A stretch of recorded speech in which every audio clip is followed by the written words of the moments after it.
یکم اپریل 1936 یوم پیدائش ڈاکٹر عبدالقدیر خان محسن پاکستان۔ 28 مئی یوم تکبیر محسن پاکستان ڈاکٹر عبدالقدیر خان کی وجہ سے ہم دنیا میں واحد اسلامی ایٹمی طاقت ہیں۔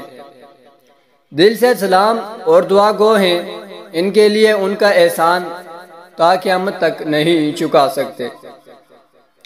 پاکستانی ایٹم بم کے خالق ڈاکٹر عبدالقدیر خان ہندوستان کے شہر بھوپال میں ایک اردو بولنے والے پشتون گھرانے میں یکم اپریل 1936 میں پیدا ہوئے۔ عبدالقدیر خان 15 برس یورپ میں رہنے کے دوران مغربی برلن کی ٹیکنیکل یونیورسٹی، ہالینڈ کی یونیورسٹی اور بیلجیم کی یونیورسٹی میں پڑھنے کے بعد 1976 میں واپس پاکستان لوٹ آئے۔ عبدالقدیر خان ہالینڈ سے ماسٹرز آف سائنس جبکہ بیلجیم سے ڈاکٹریٹ آف انجینئرنگ کی اسناد حاصل کرنے کے بعد 31 مئی 1976 میں ذوالفقار علی بھٹو کی دعوت پر انجینئرنگ ریسرچ لیبارٹریز کے پاکستانی ایٹمی پروگرام میں حصہ لیا۔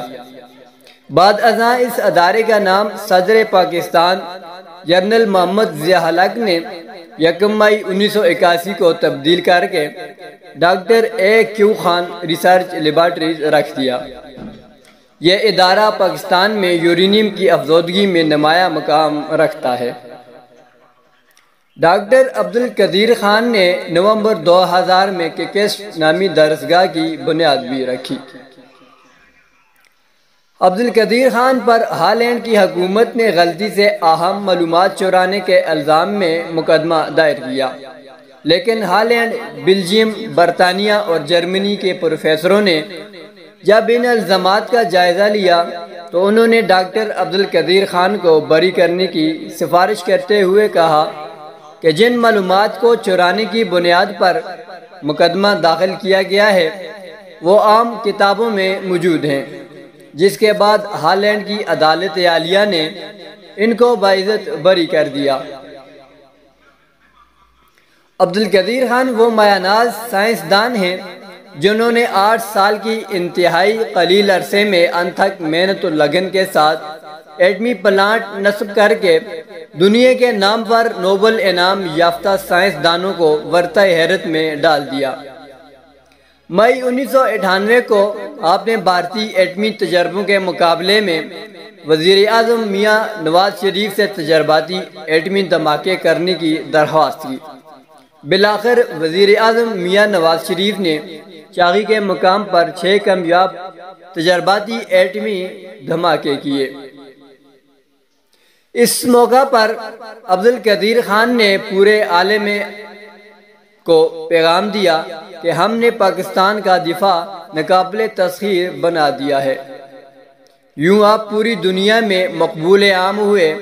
سعودی مفتی اعظم نے عبدالقدیر خان کو اسلامی دنیا کا ہیرو قرار دیا اور پاکستان کے لیے خام حالت میں تیل مفت فراہم کرنے کا فرمان جاری کیا۔ مغربی دنیا نے پروپیگنڈا کے طور پر پاکستانی ایٹم بم کو اسلامی بم کا نام دیا، جسے ڈاکٹر عبدالقدیر خان نے بخوشی قبول کر لیا۔ پرویز مشرف کے دور میں پاکستان پر لگنے والے ایٹمی مواد کے دوسرے ممالک کو فراہم کرنے کے الزام کو ڈاکٹر عبدالقدیر خان نے ملک کی خاطر سینے سے لگایا اور نظر بند رہے۔ انہوں نے 150 سے زائد سائنسی تحقیقاتی مضامین بھی لکھے ہیں۔ 1993 میں کراچی یونیورسٹی نے ڈاکٹر عبدالقدیر خان کو ڈاکٹر آف سائنس کی اعزازی سند سے نوازا۔ 14 اگست 1996 میں صدر فاروق لغاری نے ان کو پاکستان کا سب سے بڑا سول اعزاز نشان امتیاز دیا، جب 1989 میں ہلال امتیاز کا تمغہ بھی ان کو عطا کیا گیا۔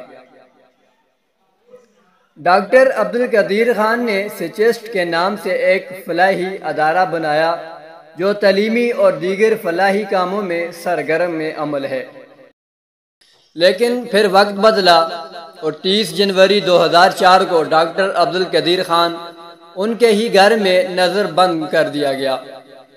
اس محسن کو جسے 2 بار نشان امتیاز سے نوازا، جس کے سینے پر حلال امتیاز سجایا، مگر پھر خود ہی اس کے چہرے پر سیاہی پوتنے کی ناکام کوشش کی۔ قوموں پر اچھے برے وقت آتے ہیں، مگر ماضی قریب میں کوئی ایسا حاکم نہیں دیکھا جس نے اپنی قوم کے محسن کے ساتھ اتنا ذلت امیز سلوک کیا ہو۔ وہ جس کی مٹھی میں ایٹمی ٹیکنالوجی بند تھی، اسے اسی کے گھر میں نظر بند کر دیا گیا۔ 4 فروری 2004 کا وہ سیاہ دن ہے جب قوم کے محسن نے ٹیلی ویژن پر آ کر قوم سے معافی مانگی اور اعترافی بیان پڑھ کر سنایا اور کہا کہ میں رضاکارانہ طور پر خود پر لگائے گئے الزامات قبول کرتا ہوں۔ وار قسمت، ایک وہ وقت تھا کہ جب ایک آمر نے ڈاکٹر قدیر خان کی نگرانی پر بٹالین رکھی تھی کہ کہیں ایٹمی طاقت بنانے والے کو کوئی نقصان نہ پہنچے، اور چشم فلک نے وہ نظارہ بھی دیکھا کہ ایک اور امر نے امریکی دباؤ پر کیسے اپنے محسن کو رسوا کیا۔ آج آپ کے یوم وصال پر آپ سے شرمندہ اور معافی کے طلبگار ہیں، کیونکہ ہم فرشتوں کے دیس میں رہتے ہیں جہاں آپ جیسے خطا کار محسن کی جگہ نہیں ہے۔